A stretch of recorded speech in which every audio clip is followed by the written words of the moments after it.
Hello, everybody, and welcome to Commodity Culture, where our goal is to make you a better investor in the commodity space. My name is Jesse Day. Before we dive in, standard disclaimer, nothing here is investment advice. Do your own due diligence. And today's guest is a director for Strathmore Plus Uranium, a company with 3 fully permitted uranium projects in Wyoming. It's John DeJoia. Welcome to the show. Thank you for having me. I appreciate the opportunity to talk to folks. Yeah, I appreciate having you on. And I know you've got a ton of experience in the field. So I want to start by taking a broad view of the uranium sector at present. What are the main themes and trends you're watching in the space that you think investors should be paying attention to? Frenzy. It's a wild place right now. It's the optimism is oozing out everywhere you turn. It's a great commodity to be working in. Lots of interest, and different from the past is the fact that the public is starting to get behind us. Finally, people are realizing nuclear power is actually a green energy uh, type of producer, and our carbon footprint is much lower than some of these other uh, energy producers.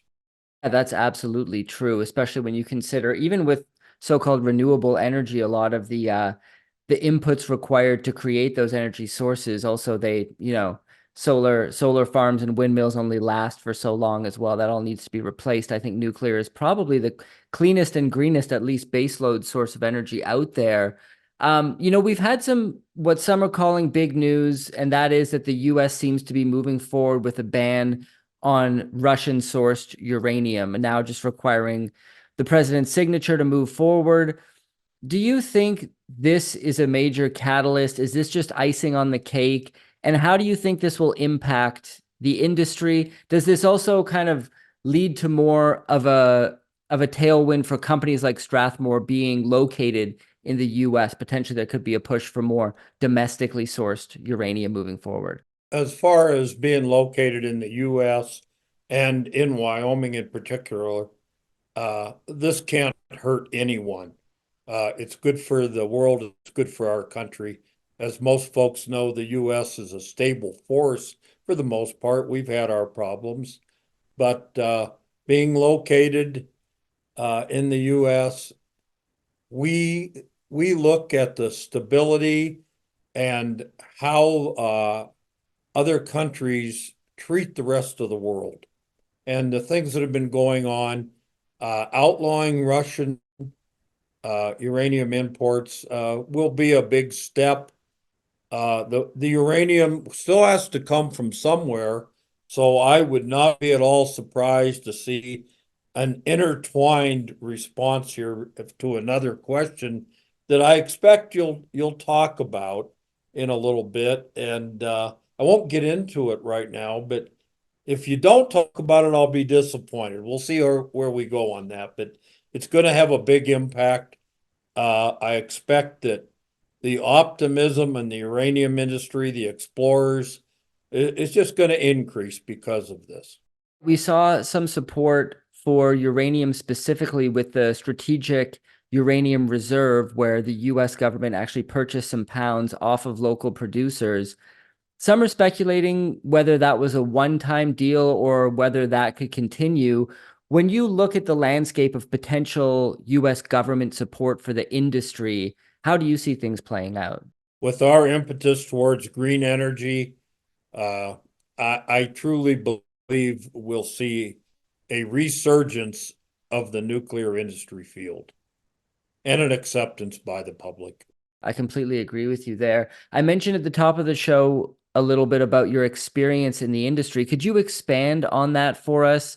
What you've learned through that experience and how it kind of influences your current view of the uranium sector? I started working in the uranium industry. I signed up in 1971. I couldn't report until 72. I started working in the open pit, and I mined approximately 22 million pounds. I don't add it up, but looking at it over a period of 25 or so years. And then I worked in the other aspects of the nuclear industry, such as remediation. Uh, I worked at a reprocessing plant. The government had designed a nuclear uh, fuel reprocessing center at Idaho National Lab. And after the bust of uranium in the 80s, I got into this field and worked at the reprocessing center, the design. I realized that we have the capability of reprocessing. We just don't have the economics. The government shut that project down. I think we were at around 250 million when we pulled the plug. It's there. The processes are known. The economics are not. It's still better to produce uh, nuclear fuel via mining. After that, I got into a lot of nuclear remediation. I got transferred to Los Alamos National Laboratory. Uh, I was in charge of the remediation program for a Washington group, which was Morrison Knudsen. And I even got to tear down, decontaminate, and decommission a nuclear reactor. I've worked in the UMTRA field. I actually designed one of the first UMTRA projects. I've worked from the beginning to the end of the process. That is so cool. A very storied background in the uranium sector. I'm wondering if we look back to the last bull market pre-Fukushima, what parallels can you draw to how you see this current uranium bull market playing out? Some point to the fact that instead of a parabolic spike, we might see a longer grind forward. The fundamentals in place will lead to a much more longer term sustained bull market. When comparing then to now, what are your thoughts? Well, I think we're going to see a more continued cycle this time. I this is my fifth uranium cycle, and the booms have been truncated by disasters, so to speak. I had 3 Mile Island. We were heading up, crashed down. We had Chernobyl. Obviously, most everybody knows the story there. However, we were building back to a nuclear production environment. Crashed down. Things were going really good. They had started up Strathmore Minerals, and we partnered with Sumitomo Corporation from Japan. We partnered with KEPCO in Korea. And what happened? Fukushima sent the curve rapidly tumbling down. Barring nuclear disasters, I see a long gaining trend. The power needs are there. The public is accepting the fact that it is good base load energy. Yeah, absolutely. And could you speak to some of the changes when it comes to safety regulations around nuclear since Fukushima? Some people actually think the sector is over-regulated at this point because of how stringent and strict some of this oversight can be. What are your thoughts on the current safety regulations in place that could prevent these sorts of future nuclear accidents? Personally, I like the safety regulations, but they shouldn't be quite as onerous as they are. Uh, a reasonable answer, reasonable due diligence, reasonable care is much different than a complete roadblock because you want to just keep it going. And having worked in the permitting aspect for ages and having done an environmental impact statement for several production facilities, I see the need for the safety, but you've got to apply common sense and economics. If we are to survive as a civilization, and I don't care what part of our civilization we're talking, we've got to have common sense and economics. I do want to touch on something mentioned recently in Bloomberg, get your thoughts there. AI is obviously the latest trend. You know, a lot of people think that's what's pushing up a lot of the stocks in the broad market, like Nvidia.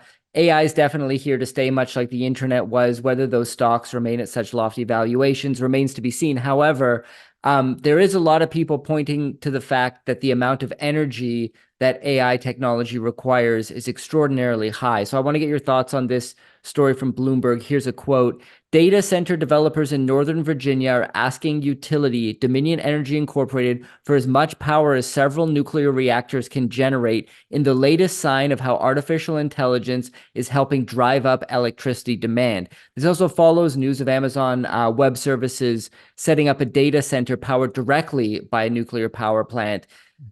Is this another catalyst? How big of a role do you think the development of AI will play in the expansion of nuclear energy? I think it'll play a big part, but it will not play the part. You've got to remember, building a nuclear power plant, it takes a long time. The permit, well, the baseline studies, the permitting process, at the construction, that has to be streamlined, and nobody is going to wait that length of time to do AI. It's not going to happen. However, the power has to come from somewhere. AI is going to advance. I don't think there's any doubt in anybody's mind, and it is a big consumer of electricity. So we will need nuclear power in a baseload fashion to service this industry. And we've got to have reactors. We've got to have nuclear energy. We just don't have the ability to produce wind and solar in a baseload fashion. The battery development stages would wipe out millions of acres, and our society is not going to accept that. Could small modular reactors be part of the answer? You know, Wyoming, where Strathmore's operating, will be the state where the first Natrium SMR project will be launched on the site of a retiring coal plant. Some heavy hitters, Bill Gates, et cetera, involved in this project. How do you see the SMR? Is this a way to kind of ramp up nuclear power without building an entire reactor? Obviously, it hasn't reached a stage where it's reached mass commercial adoption yet. But how do you see SMRs moving forward, and also their potential demand, the impact on uranium demand? The small reactors, they just announced that construction was going to start, I believe it's May 20th, at the one in Wyoming, at Kemmerer, Wyoming. And there are huge companies involved in this project. It remains to be seen how it progresses. Wyoming is the best place to do something like this as a test run. It's going to take a while to find out how good or bad this reactor is, but I suspect we'll see many more activities. We've got the old power plants, we've got coal, we've got the hydrocarbon generations. They're already occupying disturbed sites that have environmental restrictions on them. What great places to put them. I see this progressing. I'm happy to see it. And luckily, or I guess handily, the first test of it is going to be in Wyoming. So I'm optimistic that it's going to move forward. So I see it as a really good thing. I see others joining this effort as it moves. I do want to talk about Wyoming specifically in just a moment, because it's a fantastic jurisdiction. But first, I want to get your thoughts on Kazatomprom. This is the world's largest uranium producer. They missed production targets for 2023. It seems like they're poised to miss here in 2024 and 2025. I'm citing a sulfuric acid shortage. You know, this is potentially going to force them to buy pounds off the spot market to fulfill contracts. How much does this change the supply side for the uranium story? Well, were they to be totally uh, not shut down, but cut back, I would say it would be a big change. They will acquire pounds from somewhere. They have to. We have a world that has to run, and the lack of sulfuric acid is not going to stop it. I would not be at all surprised to see them uh, exploring other methods to get their pounds that they need. And I wouldn't be at all surprised to see Russia furnishing some of the supply that we cut off here with the bill at the Senate. So I expect, I mean, obviously it's going to have an effect and it's going to drive prices for uranium up. I don't think there's any question in that. And it's also going to produce a like I talked about that frenzy at the beginning. Exploration companies, development companies, mining companies are going to have an incentive to get moving. Yeah, well, I think that's a perfect segue. Let's pivot to discussing Strathmore Plus Uranium. For those unfamiliar, why don't you start by giving us an overview of the company? A Strathmore Plus Uranium came about, oh, I guess it was 2.5 years ago. Dev called me up, Dev Rendhauer, Yeah. and I call him Mr. Uranium for a reason. He's got his hands in the uranium industry. He knows where to go, what to do, how to do it. Anyway, he called me up and says, John, it's time to form another company. I said, well, I'm retired, Dev. And he says, you're too young to retire. It's not going to happen. He says, I want you to be the chief geologist and vice president. I says, Dev, I don't want to fill out time cards. I don't want to ask for vacation. I don't want a paycheck. He says, well, what do you want to do? And I said, how about I advise you? He said, great. Find me a geologist. Oh, no, that's even worse than me doing it. There aren't any. Everybody's working. Well, I kind of searched my mind and I remembered Terrence Osier, who is our vice president of exploration. He stayed in Riverton. He worked for us at Strathmore Minerals. And anyway, long story short, we contacted Terrence. He agreed to help us. He came on, and one of the first targets I had, he had in his LLC, and I said, "Oh my gosh, this is great." We brought Terrence in. We got some land package, and that's how we started out. Dev obviously said there's going to be a shortage. We need to work in a place that's economically and business friendly.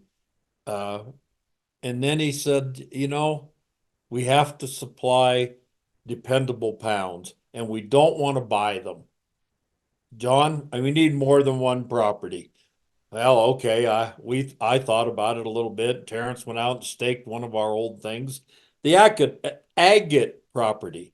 I worked in Shirley Basin the first 10 or so years of my career. I started there, and this is just across the highway from where I worked. UR Energy has their operations, are going to have their operations on the east side. There was an old Kerr McGee property on the west side that I remembered. And lo and behold, it hadn't all been staked or bought. Terrence went out, staked it. We drilled last summer, and the rest is history. We drilled 100 holes, 93% had mineralization. Uh, the very first ISR property or operation occurred in Shirley Basin, Wyoming in the 60s. Contrary to what you hear, it wasn't Texas and it wasn't some other company. It was Utah Construction and then Utah International who did this operation.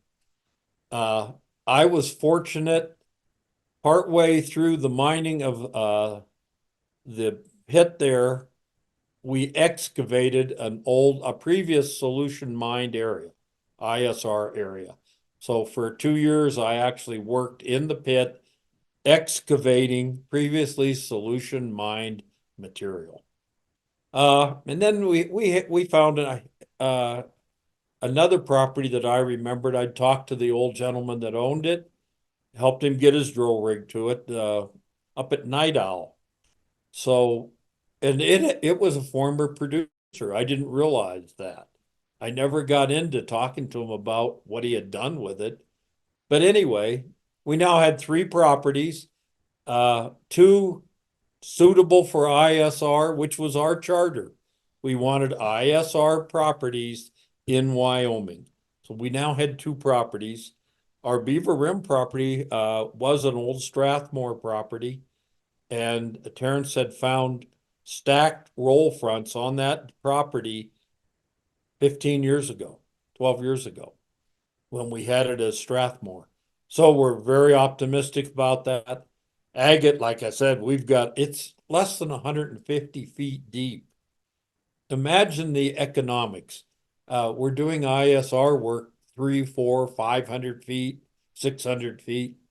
We have one at 120 feet across from UR Energy's properties, who has just announced they're going to do a build out for their ISR plant across the road. What an opportunity. The dollars we save in permitting, the dollars we save in development, engineering are real game changers for a small company like us.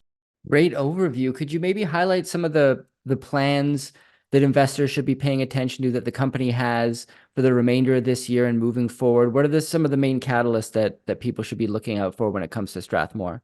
For Strathmore, investors should be looking at agate, obviously.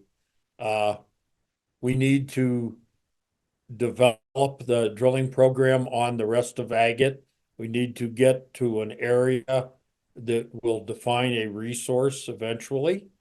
And we need to be looking at watching Beaver Rim. Beaver Rim is just south of the Gas Hills, and the Gas Hills were the biggest producer in Wyoming in the previous development work and mining work that was done.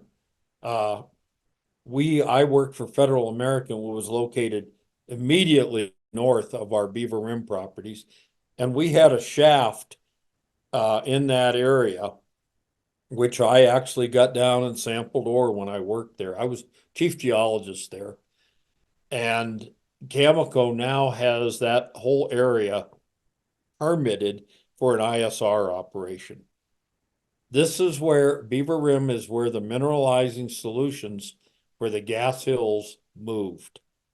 So the mineral moved through here, knowing the geology of the area.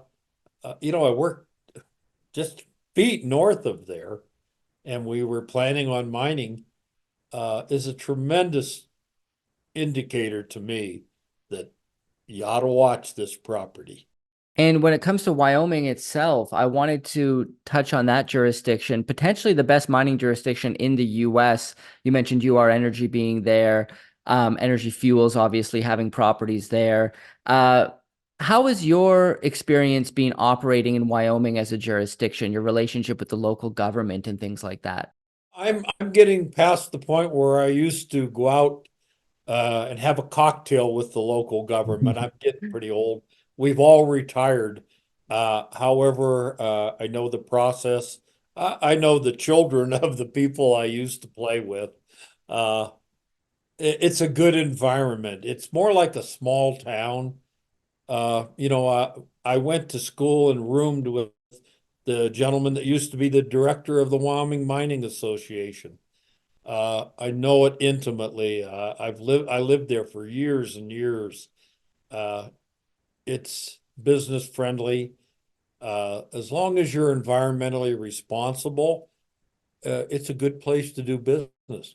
Now, there's no way they would allow a company to come in and just totally destroy the properties. It's a good environment. The people are smart, they're careful.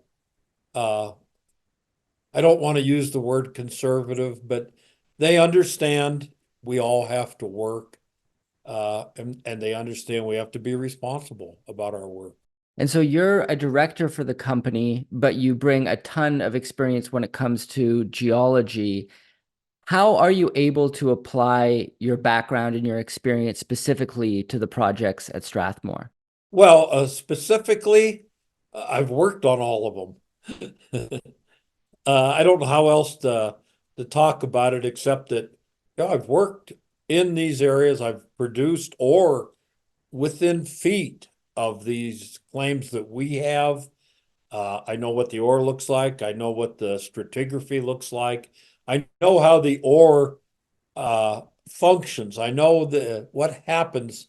I mined through it for 2 years in an open pit situation. I understand the parameters that are necessary: permeability, porosity, transmissivity. I lived it. Uh, this is this was my life for 50 years, uranium. I know at the end, I got back in the last 20 years or so. I had a period of time where I did remediation. I did some design work, things like that, but always in the uranium nuclear field. So what you get is experience, actual experience. I've seen the ore. I've seen what happens when you apply ISR activities to that ore. Fantastic. Well, John, this has been an awesome conversation. It's incredible to speak to a veteran like yourself in the industry and be able to pick your brain. Before I do let you go, I'm going to put a link to the Strathmore Plus Uranium website as well as social media in the description below for people who want to check out more. Are there any final words you want to share on the company? Smile and watch us. We're small, but we're lean and mean. We know what we're doing. Uh, I think you should keep an eye on Strathmore Plus. I think we have a couple of really good properties. I think we understand the industry. We've got the experience, and we've got folks like yourself talking to us. And I think these podcasts are one of the best things that has happened to investors. Everybody can hear about a company, but how many can actually say, geez, I heard that guy talk? Everybody says they've got experience. Experience is the best thing. Terrence has got 20 years now.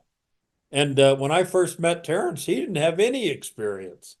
Well, he got the experience that we all brought in.